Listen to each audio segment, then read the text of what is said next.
I hosted that family dinner believing I still knew my own son. The house smelled of roasted meat and old routines, the kind of evening built on trust earned over decades. After the plates were cleared, I watched him step outside and lean briefly into my parked car, his body blocking the view in a way that felt practiced. I told myself it was nothing. Later, alone, I checked the vehicle and found the envelope hidden beneath the dashboard, tucked with care, heavy with intent. I knew then what he'd used my life for. I didn't confront him. I didn't raise my voice. I moved the envelope into his car instead and returned to the table as if nothing had shifted. Within half an hour, sirens cut the quiet of our street, and I understood how a single silent decision can redirect an entire future. If you're here, listening to a story like this, it's because you felt that moment when trust breaks without a sound. Please consider subscribing, not for me, but so stories like yours don't stay buried. And if you've lived something similar, share it in the comments. Sometimes the only justice begins with being heard. The house I live in sits on a quiet suburban loop where people wave without knowing each other's names. I chose it years ago for that reason. Predictability felt like safety. A place where nothing unexpected ever happened, where a man could grow older without surprises. That night, after everyone left, I walked through each room slowly, touching the backs of chairs, straightening things that didn't need straightening, trying to convince myself that the evening had been ordinary. It hadn't been. My son had always had free access to my life. That was the arrangement, spoken and unspoken. He borrowed my car whenever his was in the shop or when he needed something bigger. He had his own key to the house, knew the alarm code, the spare hiding places, the rhythms of my days. I had raised him to be capable and trusted him to act like it. Trust, to me, was not something you rationed. You gave it fully, or it meant nothing. That trust had made me blind longer than I liked to admit.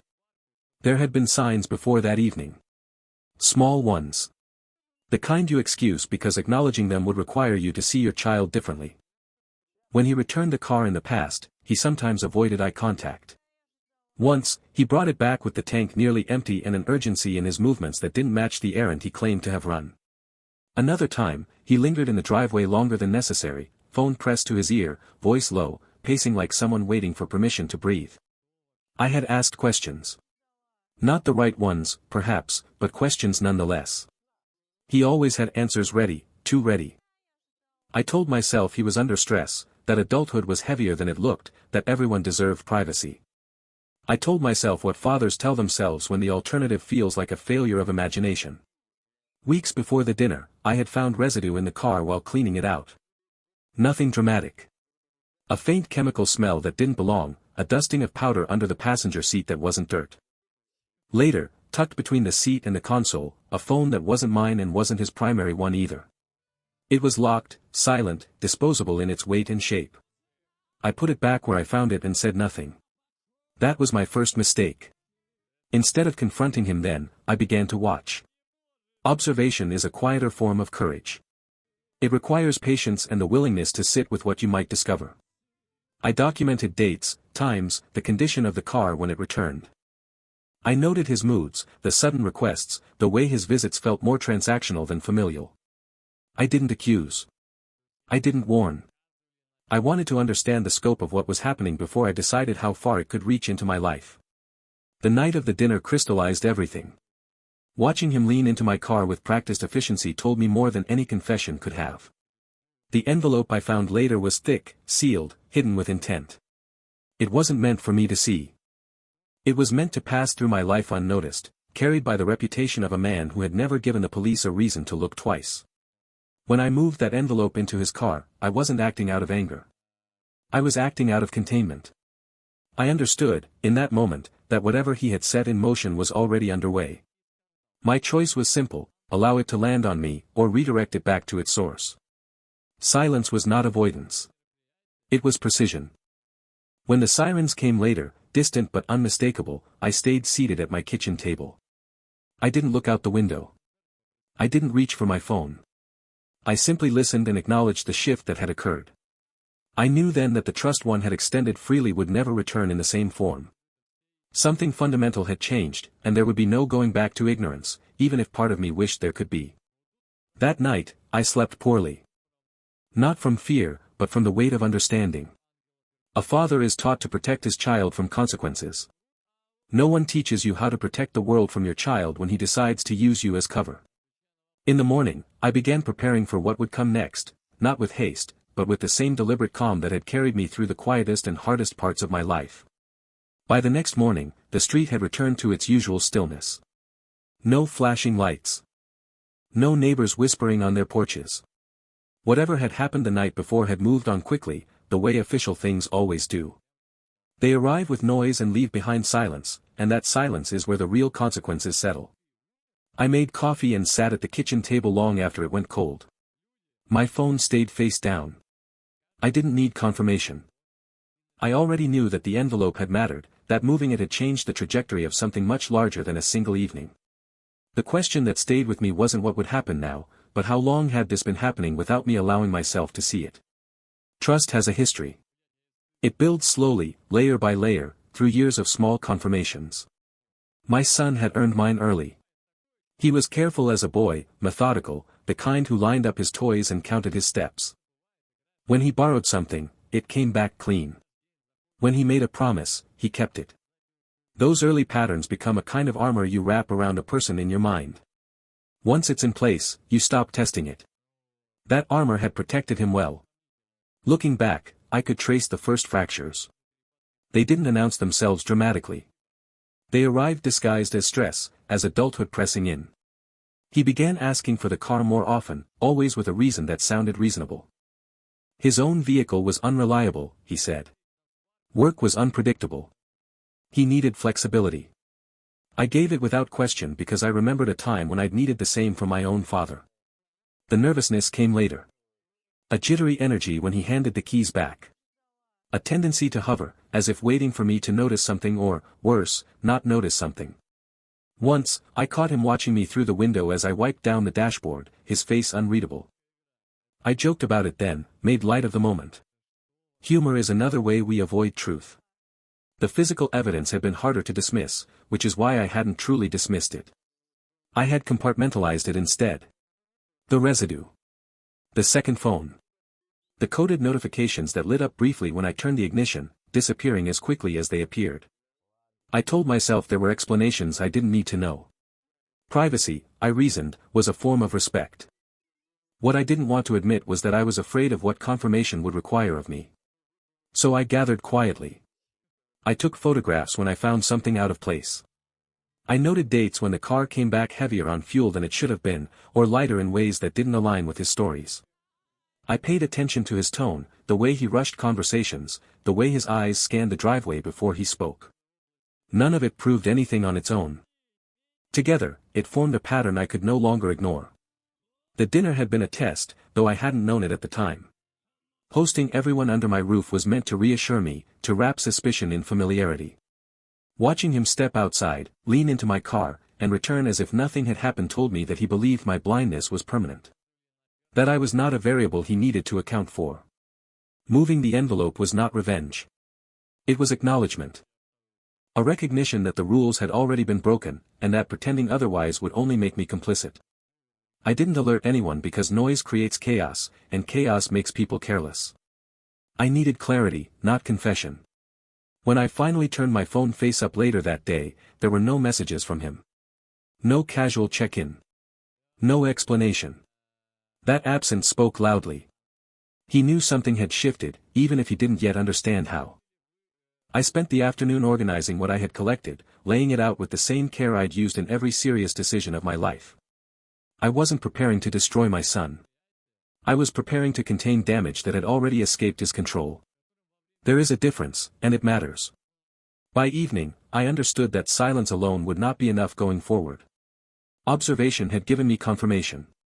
The next step would require something more direct, but still contained, still private. Whatever happened next would happen inside this family before it ever reached beyond it. That was the last day I allowed myself to hope that this could end quietly without consequence. Some lines, once crossed, demand to be acknowledged. And some lessons, no matter how painful, refuse to be learned any other way. I waited 2 days before I spoke to him. Not because I didn't know what to say, but because I needed to be certain of what I wouldn't say. Anger is loud and satisfying, but it clouds judgment. I wasn't interested in catharsis. I was interested in containment. He came by in the late afternoon, unannounced but expected. He always showed up that way when something felt unstable in his life, as if proximity could restore balance. I watched him park from the living room window. He sat in his car longer than necessary, hands resting on the steering wheel, head bowed slightly. He already sensed that the ground had shifted. Inside, I kept my tone neutral. I didn't accuse. I didn't raise my voice. I asked him to sit at the kitchen table, the same place where he'd done homework as a boy, where I'd taught him how to budget, how to plan, how to think 2 steps ahead. Familiar ground. That was intentional. I laid out what I had found, not everything, just enough. The residue. The second phone. The irregular use of my vehicle. I spoke slowly, leaving space between statements, watching his face as each one landed. His reactions followed a predictable pattern: denial softened into minimization, minimization into justification. He admitted involvement but framed it as temporary, controlled, necessary. He insisted there was no real danger, that he knew what he was doing. That, more than anything, told me how far gone he was. I told him my conditions plainly. No more use of my car. No more access to my property for anything unrelated to family. Professional help, legal, medical, whatever was required, to stop what he'd started. These were not threats. They were boundaries. I expected resistance, but I hadn't anticipated the quiet contempt behind his compliance. He didn't argue loudly. He simply rejected the premise that he needed help. He said I was overreacting, that I didn't understand how things worked now, that the world was different. He stood up before I finished speaking, already disengaging, already deciding that my rules were irrelevant to his plans. When he left, he didn't slam the door. He closed it carefully, as if preserving the illusion of respect. I watched him drive away and understood that cooperation had ended. Whatever he intended to continue, he would do it without my consent, and, if possible, without my knowledge. That night, I didn't sleep. Not from fear for myself, but from the realization that my son had chosen momentum over safety, secrecy over trust. I knew then that observation alone would no longer be sufficient. If he continued, others would be pulled into the gravity of his decisions, people who had no choice in the matter. The next time he asked for the car, I said no. He didn't protest. He simply adjusted, which told me he already had alternatives in place. That was confirmation enough. I began preparing for the possibility that the only way to stop what was happening would be to let it surface fully, without interference, without protection. It is a terrible thing to accept, that sometimes love means stepping aside and allowing consequence to do what guidance could not. By the end of the week, I knew I would need proof that extended beyond my own observations. Not to punish him, but to prevent collateral damage. The decision settled in me quietly, heavily. Once made, it didn't waver. That was the moment I stopped acting like a father hoping for change and started acting like a man responsible for what happens when change is refused. I didn't follow him right away. That would have been impulsive, and impulse had no place in what I was doing. Instead, I waited for confirmation, another request, another pattern, another moment where he assumed my life was still available for his use. It came sooner than I expected. He asked for the car again 3 days later, phrased casually, as if the conversation we'd had in my kitchen had never occurred. When I refused, he accepted it too quickly. No frustration. No negotiation. Just a short acknowledgement and a change of subject. That was when I knew he had already moved on to a different solution. The following week, I saw his car parked 2 streets over late one evening, engine running, lights off. It wasn't coincidence. He had always preferred my driveway, my routines. Seeing him operate outside of them told me he was adapting. Adaptation is dangerous when it's fueled by denial. The next time he borrowed my car, because eventually, he did, using a reason that involved urgency and obligation, I agreed without comment. I needed to see what he believed I could no longer see. I made a note of the time he left, the fuel level, the condition of the interior. I waited 10 minutes, then got into my own vehicle and followed at a distance that felt almost disrespectfully cautious. Surveillance is not dramatic. It's mostly waiting and resisting the urge to interpret too much too quickly. I stayed back far enough that I could lose him if necessary, close enough that I wouldn't. He drove with purpose, not speed. That, too, told me something. Recklessness attracts attention. He was careful. He stopped in a grocery store parking lot and waited. A car pulled in beside him. They didn't look at each other directly. There was an exchange, small, efficient, practiced. No handshakes. No conversation I could see. Just a bag passed from one trunk to another, as unremarkable as a forgotten item being returned. He drove off and made 2 more stops like that. Different locations. Same rhythm. Short meetings, minimal exposure. I documented everything from a distance, noting times, addresses, license plates where possible. My hands were steady. My mind was not. What unsettled me most was how normal it all looked. No urgency. No fear. Just logistics. He had convinced himself this was manageable, that he was operating within margins he understood. That illusion of control is what destroys people like him. It convinces them they're smarter than consequences. When he returned the car later that night, he avoided my eyes again. The interior was clean, too clean. The smell I'd noticed before was gone, replaced by something sharper, meant to mask rather than eliminate. I said nothing. I thanked him for returning it on time. That was the night I accepted that intervention would not come from within this family alone. At home, I spread out my notes, photographs, timestamps. I wasn't building a case out of spite. I was building it because unchecked momentum always seeks new victims. If I stayed silent now, I wouldn't just be protecting my son. I'd be enabling him. There is a point where responsibility overrides blood. I crossed that point quietly, without ceremony, sitting alone at my kitchen table long after midnight. I knew what I would do next, and I knew it would change the shape of my family permanently. Some choices don't feel like choices at all. They feel like the only remaining path that still allows you to sleep at night. I didn't go to the police right away. That's something people assume later, when they try to simplify what happened into a single decisive moment. The truth is slower and heavier than that. You don't walk into a station with a lifetime of love and say, "Take him." You sit with it. You measure it against every memory you have, every version of the future you once imagined. For several nights, I slept in fragments. Not nightmares, just shallow, restless hours where my mind kept replaying the same question from different angles: what happens if I do nothing? Each time, the answer arrived clearer than the last. Doing nothing wasn't neutral. It wasn't mercy.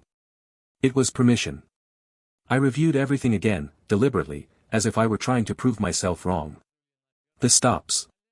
The exchanges. The envelope. The way he dismissed my conditions without argument. This wasn't experimentation.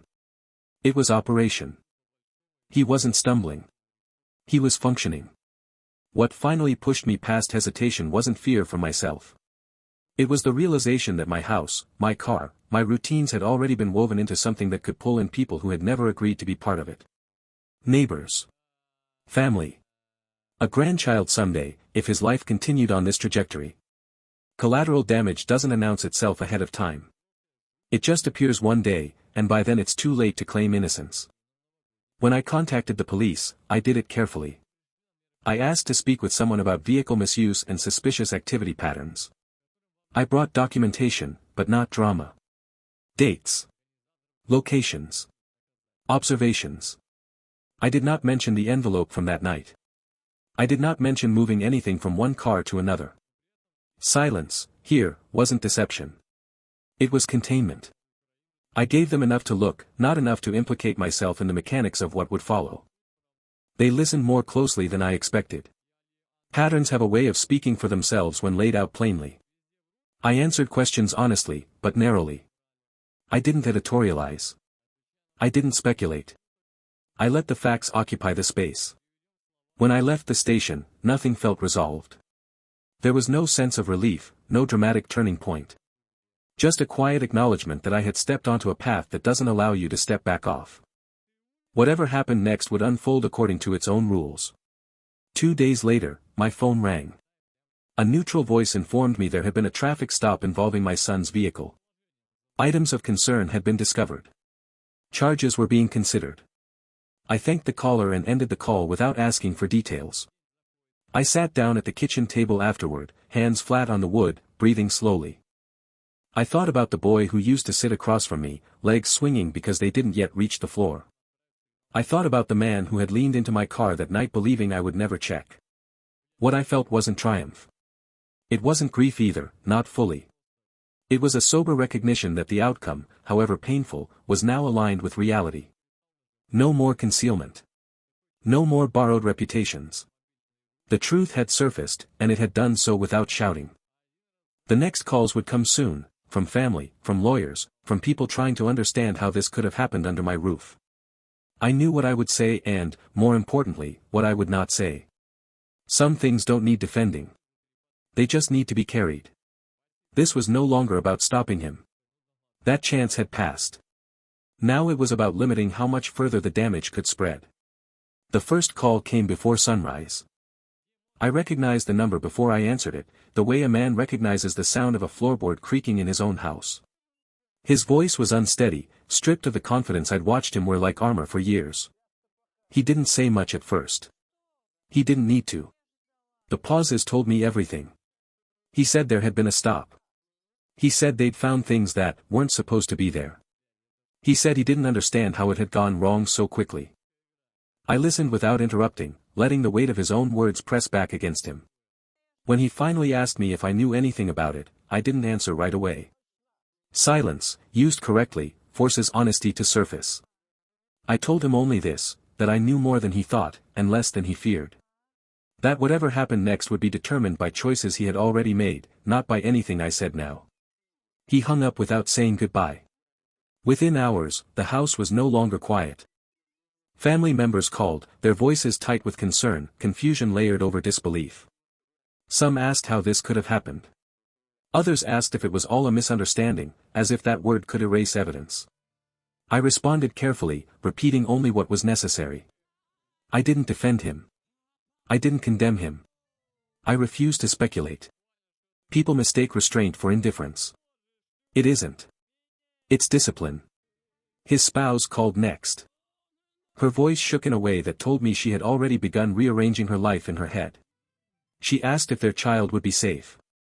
That question mattered more than any other. I told her the truth, that safety was now the priority, and that distance, for the moment, was not abandonment but protection. Arrangements were made quickly. Bags packed. A temporary separation that carried more gravity than any argument ever could. When I visited him later, the environment was stark and procedural. Nothing there encouraged reflection, but reflection arrived anyway. He looked smaller, not physically, but in the way men do when their narratives collapse. He didn't accuse me. Not directly. He simply said he hadn't thought it would end like this. I told him endings rarely arrive the way we imagine, only the way they must. That was when he understood, fully, that the envelope, the car, the silence had not been accidents. I didn't confirm it. I didn't deny it. Understanding doesn't always require acknowledgement. Sometimes it just settles in, heavy and unavoidable. The weeks that followed were administrative in nature, lawyers, paperwork, schedules that no longer resembled the life we'd known. He chose to cooperate. Not out of strategy alone, but because the alternative offered no dignity. That choice mattered. It changed the shape of what came next, even if it couldn't erase what had already happened. I took on a quieter role then. Not savior. Not judge. Just presence. I helped where I could without pretending things would return to what they were. I spent time with my grandchild, establishing routines that felt stable, predictable. Children don't need explanations. They need consistency. When I returned to my empty house at night, I sat in the same chair, at the same table, and allowed myself to feel the cost of what I'd done.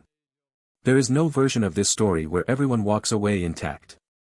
Anyone who tells you otherwise is selling comfort, not truth. But there is a version where the damage stops spreading. Where the consequences land where they belong. Where a man can look at himself in the mirror and know he didn't trade the safety of others for the illusion of loyalty. That knowledge doesn't bring peace immediately. It brings something quieter, harder earned. And in time, that is enough. The legal process moved at its own pace, indifferent to emotion. Dates were set, postponed, reset. Documents arrived in thick envelopes that smelled faintly of ink and finality. I learned quickly that the system doesn't care about motives, only actions. It strips everything down to sequence and proof. In a strange way, that simplicity was a relief. My son cooperated fully. Not because he expected mercy, but because he understood resistance would only widen the damage. Cooperation, in his case, wasn't courage, it was acceptance. He stopped pretending he could outthink the consequences, and that shift mattered more than any apology he could have offered. I attended meetings when asked, spoke when required, and otherwise stayed in the background. I didn't advocate for him beyond accuracy. I didn't exaggerate his faults or soften them. I described what I had seen, what I had known, and what I had done to prevent further harm. Nothing more. Nothing less. Truth, delivered plainly, has a weight of its own. Outside those rooms, life continued in smaller, quieter ways. My grandchild learned new routines, new pickup times, new bedtime rituals. Children adapt faster than adults, not because they understand more, but because they accept reality as it is presented. I made myself useful without becoming central, present without overstepping. Stability doesn't require speeches. It requires repetition. There were nights I questioned myself. Not the decision itself, but the permanence of its consequences. A man can live with making the right choice and still mourn the loss of what might have been. I mourned the future I'd imagined for my son, the one where his intelligence had been applied differently, where his need for control hadn't turned inward and corrosive. The sentencing, when it came, was measured. Reduced, because of cooperation. Structured, because the system still needed its due. Rehabilitation was mandated, not suggested. That, too, mattered. Consequences without a path forward only harden people. A path, even a narrow one, offers the possibility of change. When I saw him afterward, there was no drama. He didn't thank me. He didn't curse me. He simply acknowledged, with a tired clarity, that the life he had been living was over. Endings like that don't explode. They settle. As for me, I returned to my routines. Morning coffee. Evening walks. A house that felt emptier, but also cleaner, stripped of the secrets that had once passed through it unseen. I understood then that peace is not the absence of pain. It is the absence of pretense. I don't know what kind of man my son will be when he emerges from this chapter. That will be his work, not mine. What I do know is that the cycle stopped with me. The concealment. The borrowed respectability. The quiet enabling disguised as love. Sometimes, that is the only victory available. And sometimes, it's enough. Time doesn't heal the way people say it does. It doesn't close wounds or erase images. What it does is create space, enough room for you to stand without constantly brushing against the sharpest edges. Weeks passed, then months, and the events that once filled every quiet moment began to take up less air. My contact with my son became structured and limited, the way all fragile things must be handled. Letters first. Then short, measured phone calls scheduled in advance. There were rules now, not imposed by me, but by reality. I didn't try to soften them. Structure was the only thing keeping the situation from collapsing into chaos. When we spoke, we didn't revisit the night of the dinner or the envelope or the car. Those details had already served their purpose.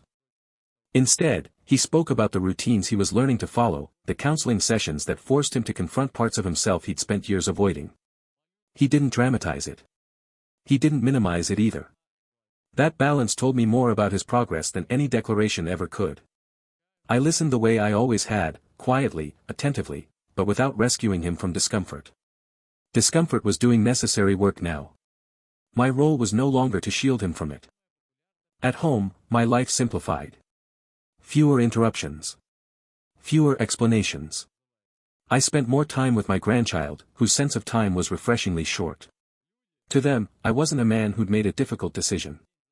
I was simply the one who showed up when expected, who kept promises small enough to be kept. That mattered more than any grand narrative about family or sacrifice. There were moments, usually late at night, when I allowed myself to feel the full weight of what had been lost. Not just my son's freedom, but the version of fatherhood I thought I'd carry into old age. I let those moments come and go without trying to resolve them. Some grief doesn't ask to be fixed. It asks only to be acknowledged. I noticed something else, too. The house felt different, not emptier, but steadier. As if it had exhaled after holding its breath for a long time. Secrets do that to a place. They bend the atmosphere. Once they're gone, even painful truths leave behind a kind of clarity. People eventually stopped asking questions. Stories lose their urgency when they no longer produce new details. I was grateful for that. Privacy returned, not because I demanded it, but because there was nothing left to conceal. I don't pretend this outcome was ideal. Ideal lives exist mostly in hindsight and imagination. What we had now was workable. Honest. Contained. And for the first time in a long while, I could look ahead without bracing myself for another revelation. Responsibility, I learned, isn't about control. It's about knowing when your influence must end and your example must stand on its own. I had done what I could. What remained was patience, and the discipline to let time finish what intervention began. By the time the year turned, the story had stopped feeling like something that was still happening and started feeling like something that had happened. That distinction matters. When events are ongoing, they demand reaction. When they're past, they demand interpretation. I found myself doing more of the latter than the former, sitting with questions that no longer needed urgent answers. I had changed in ways that were subtle enough to escape notice but deep enough to be permanent. I was slower to assume. Quicker to verify. Less willing to confuse love with permission. These weren't hard lessons learned loudly. They settled in gradually, like sediment, altering the shape of things beneath the surface. My son continued his program. Progress came in increments so small they would have been invisible to anyone looking for transformation. I wasn't. I was looking for consistency. For accountability that didn't need an audience. When he spoke about responsibility, it was no longer abstract. It was personal, specific, grounded in consequences he could name without deflection.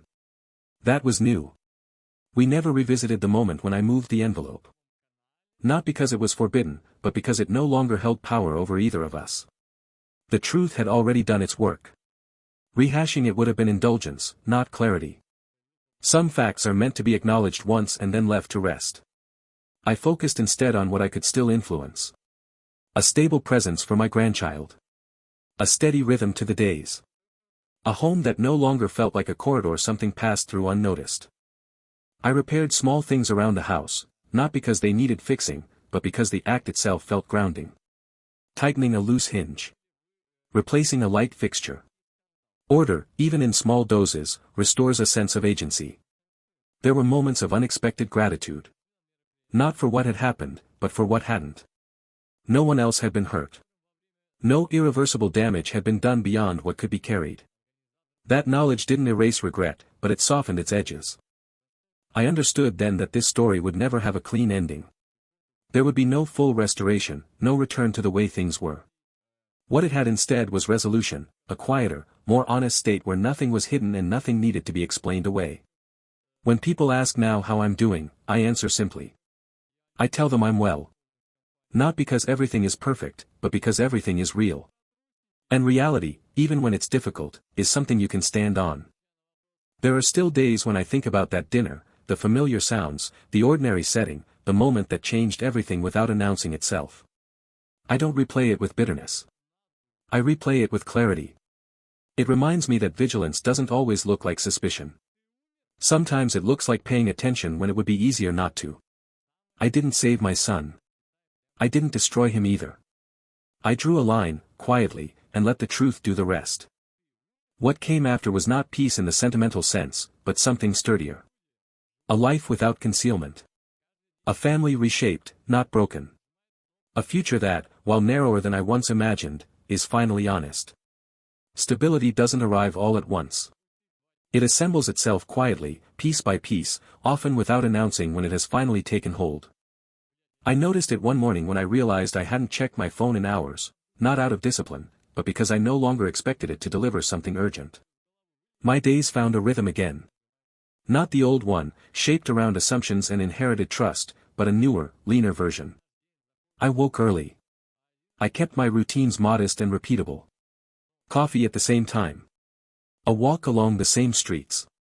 Familiar faces nodding without questions. Predictability returned, not as complacency, but as earned calm. My son's situation stabilized as well, in the way institutional lives eventually do. He learned the contours of his limitations, the boundaries that were no longer negotiable.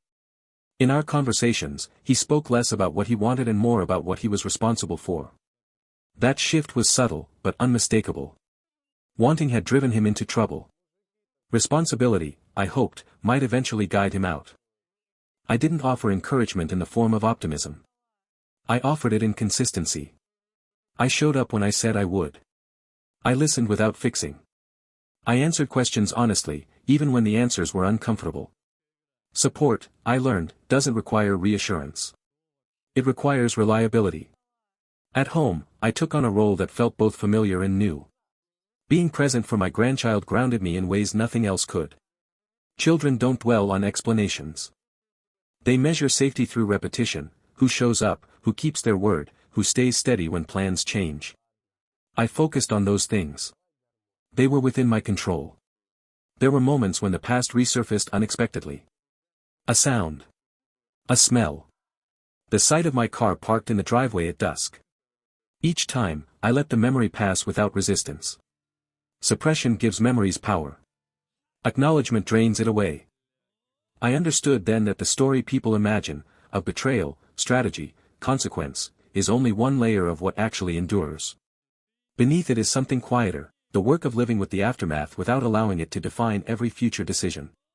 That work is unremarkable. It doesn't make for dramatic retellings. But it's where real resolution lives. I stopped explaining myself to others. Those who needed answers had already received them. Those who wanted narratives would never be satisfied. Silence, reclaimed, became a form of privacy rather than avoidance. Looking back, I see now that the most important decision I made wasn't moving the envelope or speaking to the police. It was choosing not to lie, to myself, to my family, or to the situation. Everything else followed from that. Stability, when it finally arrives, doesn't feel triumphant. It feels usable. Like solid ground after a long stretch of uncertain footing. You don't celebrate it. You stand on it and keep going. There comes a point when you realize you are no longer waiting for the past to explain itself. That realization doesn't arrive with clarity or relief. It arrives quietly, disguised as a normal day that passes without inspection. I noticed it when I caught myself planning months ahead without mentally calculating what might unravel in between. That was new. For a long time, every decision had carried a second weight, the need to account for what had happened, to anticipate its aftershocks. Eventually, that weight began to lift. Not because the past had softened, but because it no longer demanded constant supervision. I had done what I could. What remained belonged to time. My son settled into the reality he had created and the structure imposed around it. There was no redemption arc, no sudden transformation. Just gradual alignment between his words and his actions.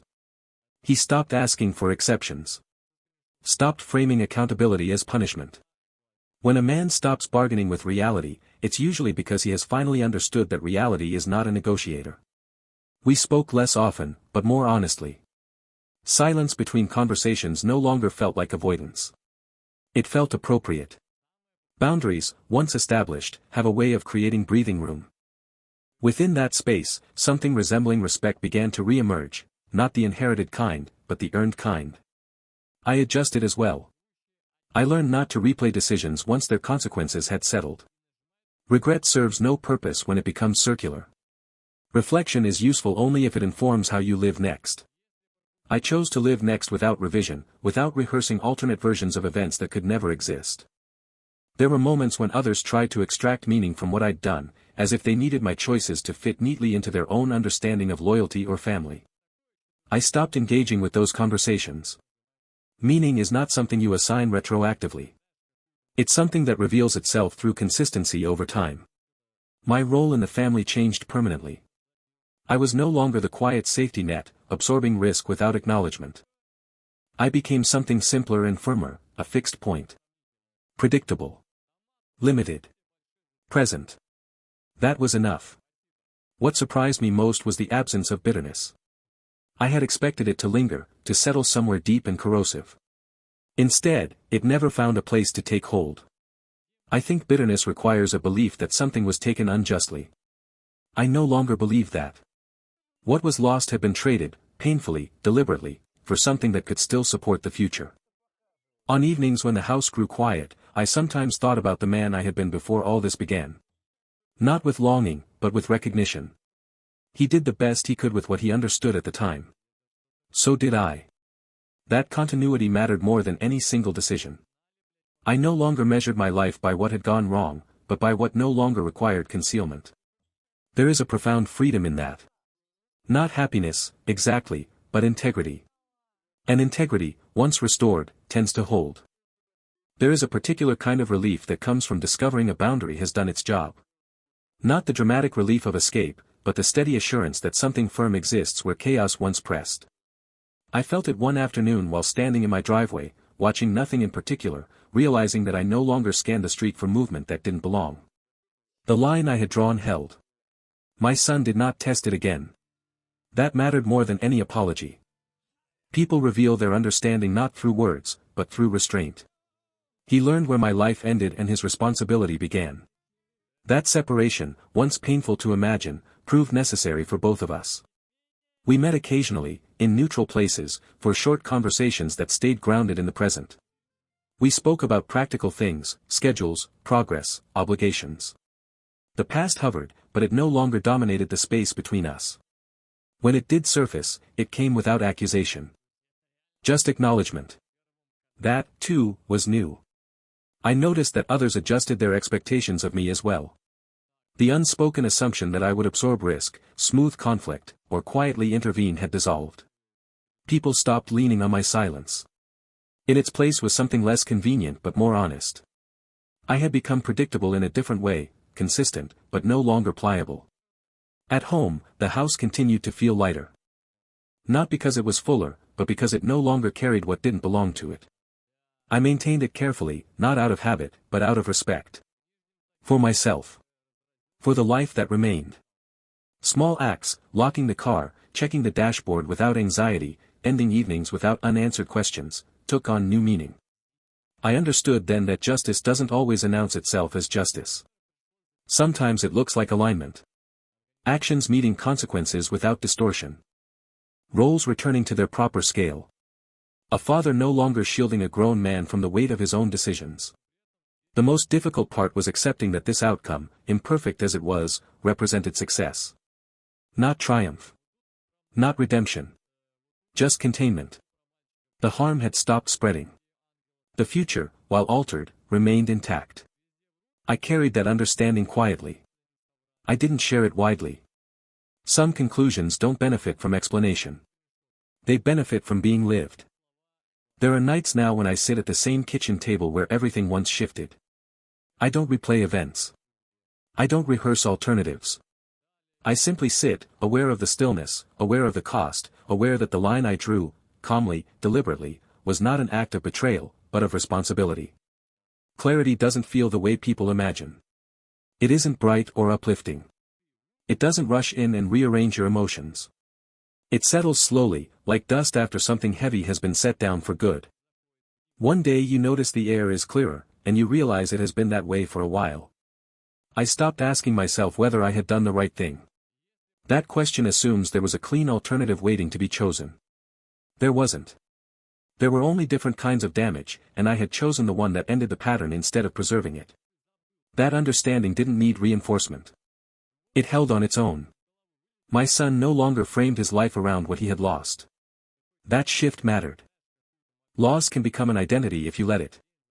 Responsibility, by contrast, demands engagement with the present. He spoke now about constraints, about rebuilding trust slowly and without expectation. Not with me alone, but with the world he had tried to manipulate and had failed to control. I listened without leaning forward, without leaning back. That balance was important. I was no longer the axis his life turned on, and I refused to become it again. Love, I learned, survives better when it is not asked to absorb what it cannot carry. The family found a new equilibrium. Not closer. Not warmer. But honest. Gatherings were smaller. Conversation stayed on safer ground. No one pretended the past hadn't happened, but no one performed it either. That restraint was its own form of respect. I noticed that my own sense of self had narrowed and strengthened at the same time. Fewer roles. Fewer assumptions. Less tolerance for ambiguity disguised as kindness. I had become precise in a way I hadn't been before, not harsh, but exact. I knew where I stood, and I stood there without apology. On quiet evenings, I sometimes reflected on the man I had been when I first became a father. Idealistic. Certain that guidance could always correct course. Life had taught me otherwise, gently at first, then with insistence. Guidance matters. So do limits. Knowing when one must give way to the other is not instinctive. It's learned. What surprised me most was that peace did not require forgiveness in the way it's often prescribed. Forgiveness came later, quietly, as a byproduct, not as a condition. It arrived not because I excused what happened, but because I no longer needed to carry it forward to protect myself. The story, I realized, was no longer about betrayal or strategy or consequence. It was about alignment. Between values and action. Between love and restraint. Between what I believed and what I was willing to enforce. Everything that followed flowed from that alignment. And for the first time since that dinner, I felt no need to explain myself, even to myself. The end of this story does not arrive with a moment you could point to and say, there. It arrives gradually, almost unnoticed, the way evening settles over a familiar street. One day, you realize there is nothing more unfolding.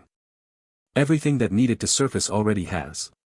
My son serves his time in the way time must be served, slowly, deliberately, without shortcuts. He works within the structure placed around him. He does not ask me to intervene. That, more than anything, tells me he understands the nature of what happened. Responsibility has replaced entitlement. Not completely, not perfectly, but enough to matter. I remain present in his life, but not central. Our connection is defined, bounded, and honest. There are no hidden expectations between us anymore. No unspoken bargains. What exists does so in the open, where it can be measured and trusted. My grandchild continues to grow, unaware of the full shape of the story that came before. And that is as it should be. Children deserve stability before explanation. When questions eventually come, they will be answered plainly, without embellishment or erasure. Truth does not need to be dramatic to be respected.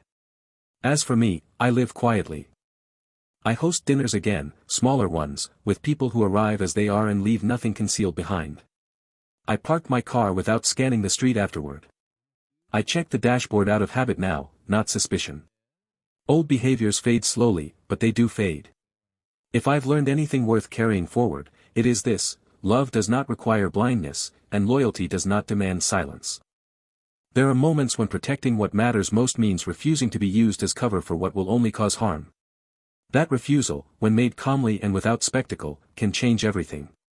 I don't tell this story to justify myself. I tell it because these moments happen quietly, in ordinary houses, to people who never imagine they'll face them. And when they do, they deserve to know they are not alone, and that choosing integrity over concealment is not betrayal. It is, sometimes, the last and truest form of care.